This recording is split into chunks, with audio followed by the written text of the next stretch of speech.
Okay, so good day, class. So we will be continuing our discussions on the type of income taxpayers. So last time we discussed on the type of individual income taxpayers, right? So yung mga citizens and mga aliens. Okay? Also yung mga classifications nila if resident man sila or non-resident. So today we'll be discussing yung mga corporations. So, corporations includes yung mga profit-oriented and non-profit institutions such as yung mga charitable institutions, cooperatives, government agencies, associations, leagues, civic or religious and other organizations. So, all of those are part ng corporations. Pero aside from those, corporation also includes partnerships. Okay? So, no matter how created or organized, partnership except general professional partnership. Okay, remember that partnerships in corporations include partnerships except general professional partnerships. Kasi yung general professional partnerships uh, that is yun yung mga partnership na ginawa para i-render yung mga professions ng mga professionals. So for example, partnership ng mga CPAs, okay? Partnership ng mga lawyers. So basta mga partnership na ang purpose is to render the professions of mga professionals. Those are called general professional partnerships and those are excluded dito sa corporations. Okay. This also includes joint stock companies, joint accounts association, or insurance companies. So another exemption dito sa corporation, okay, is a joint venture or consortium formed for the purpose of undertaking construction projects. Okay, construction projects or engaging in petroleum, coal, geothermal, and other energy operations pursuant to an operating consortium. Okay, so yun yung mga bale tatlo yung exemptions natin dito sa corporation. First exemption yung mga general professional partnerships. Second exemption yung mga joint venture for the purpose of undertaking construction projects. Third, yung mga joint venture naman for the purpose of undertaking or engaging in petroleum, coal, geothermal, and other energy operations. So all of those are excluded dito sa term na corporations natin. Okay? So we have two types of corporations. We have your domestic corporations and foreign corporations. When we say domestic corporations, this is a corporation or these are corporations that are organized in accordance with the Philippine laws. Okay, so if a corporation is organized in conjunction or in accordance sa isang law ng isang Pilipinas. Okay, so kapag gagawa ka kasi ng isang corporation, kailangan mo ng law ng Pilipinas, kailangan mo ng batas. Hindi ka pwedeng gumawa ng corporation ng basta-basta lang, kailangan mo ng batas. Okay? So if that specific corporation is made in accordance with Philippine laws, then that is considered to be a domestic corporation. Of course, a foreign corporation naman, kabaliktaran lang ng domestic corporation.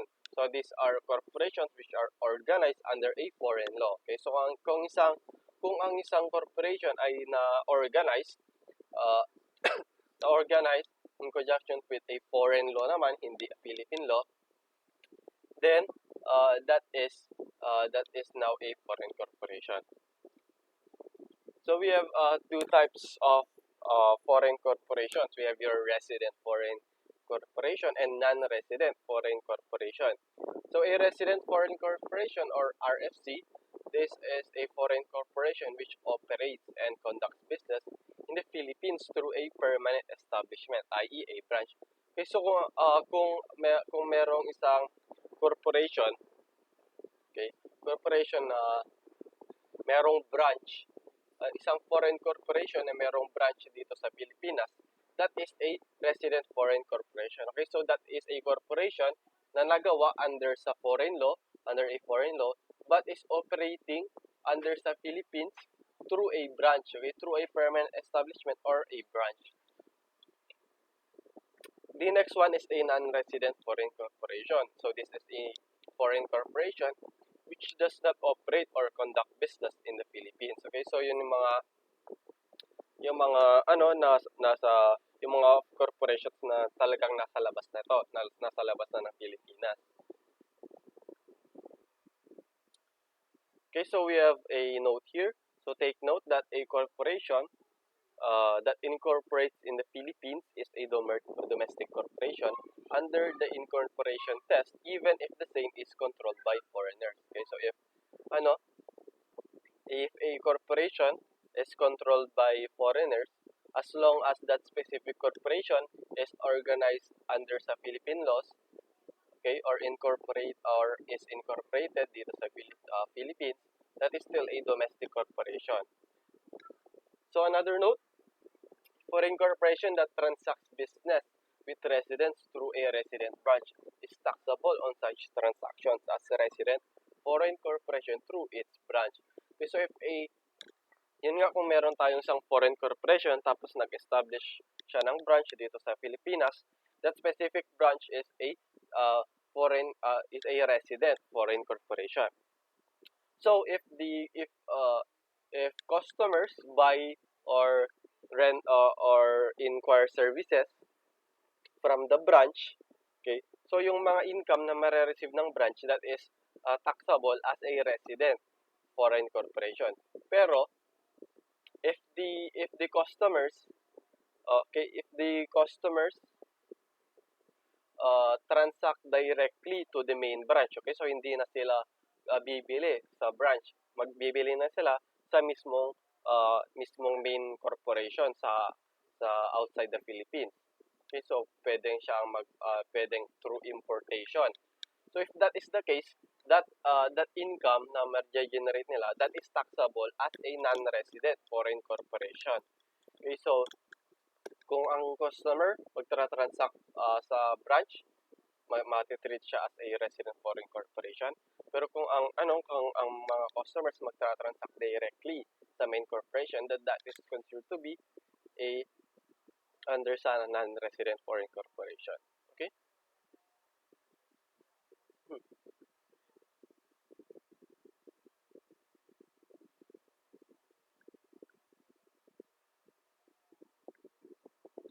So here we have other corporate taxpayers.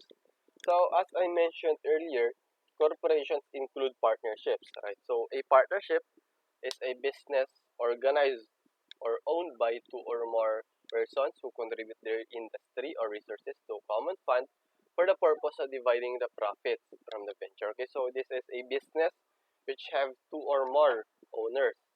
Okay, so ito ay isang partnership.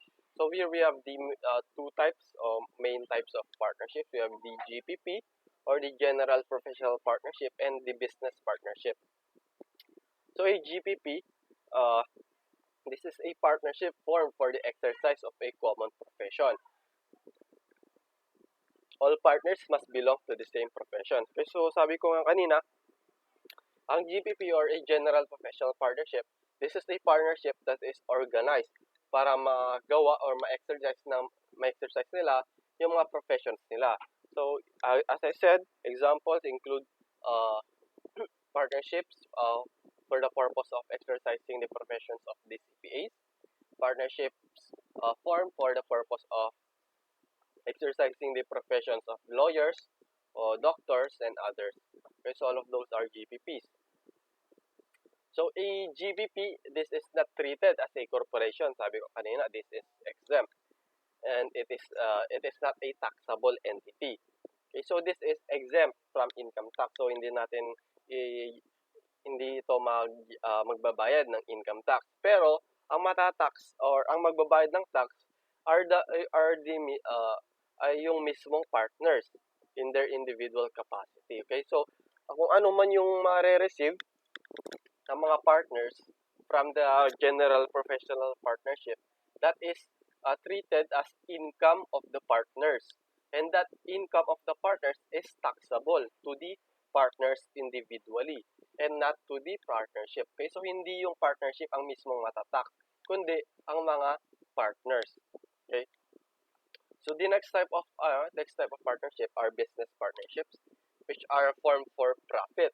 Okay, this is also taxable as a corporation. So unlike sa GBP, ang business partnership, ito na isa, this is matataksan na ito as a corporation. Okay, so for example, partnership form for selling of goods. Okay, partnership form for rendering services na hindi pang professional. So basta mga partnership na hindi para sa mga professionals. These are called business partnerships. So ang matatax dito is yung mismong partnership. Okay. So kung ano man yung ma-generate ng income na income ng mismong partnership, that is taxable. Okay, that is taxable para sa partnership. So the next one is a joint venture. Okay, so this is a business undertaking for a particular purpose. So it may be organized as a partnership or a corporation. So we have two types of joint ventures. We have an exempt joint venture and a taxable joint venture. So exempt joint ventures are those formed for the purpose of undertaking construction projects or engaging in petroleum, coal, geothermal, and other operation pursuant to an operating consortium agreement under a service contract with the government. Okay, so as I said, ito yung mga dalaw pang exempt under sa mga corporations. Okay, so joint ventures formed for the purpose of undertaking construction projects, or joint ventures formed for the purpose of undertaking or engaging in petroleum, coal, geothermal, and other energy operations pursuant to an operating consortium agreement under a service contract with the government. Okay, so take note on that, dapat naka-contract sila sa government. So, similar to a GPP, this type of joint venture is not treated as a corporation and is tax exempt on its regular income. So, hindi siya, katulad lang din ng GBP, hindi siya matataksan. Ang matatax is yung mismong mga venturers. Okay, ang tawag sa mga tao dito is venturers.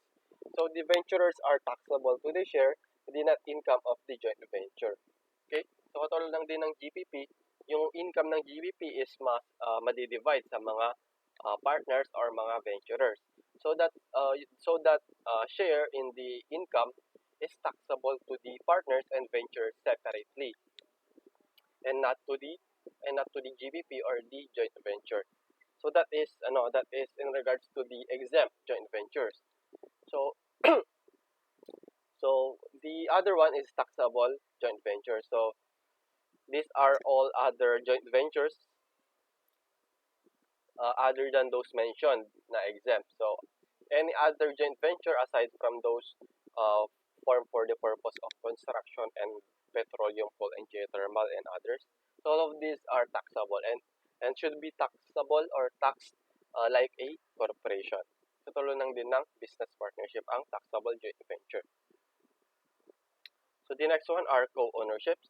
So a co-ownership is a joint ownership of a property for the purpose of preserving the same and or dividing its income. So magkaiba ang co-ownership and partnership. Okay, so yung partnership, ang partnership mismong meron silang business, right? Meron silang business tapos nag-invest sila sa business na yon, tapos any income na na-derive from that partnership is divided from the partners. Pero dito sa ownership, meron lang silang co-ownership or pareho silang may-ari ng isang property. So for example, may inheritance. So meron siyang merong inheritance, tapos ang isang lupa at bahay ay naibigay sa magkapatid. Okay? So in that case, the siblings o yung mga magkapatid, meron silang co-ownership sa lupa at bahay. So, hindi sila partners, pero co-owner sila sa specific na property na yon. Okay, so a co-ownership that is limited to property preservation or income collection is not a taxable entity and is exempt, but the co-owners are taxable on their share on the net on the income of the co-owned property. So, unlike partnerships, co-ownership are not taxable kapag limited lang sila as a property preservation or income collection. So katulad ng sinabi ko kanina, example nga, yun nga, merong inheritance tapos na-inherit ng mga magkapatid ang lupa at bahay. So meron silang co-ownership sa lupa at bahay na yon. That is only limited to property preservation. Pero kung, for example,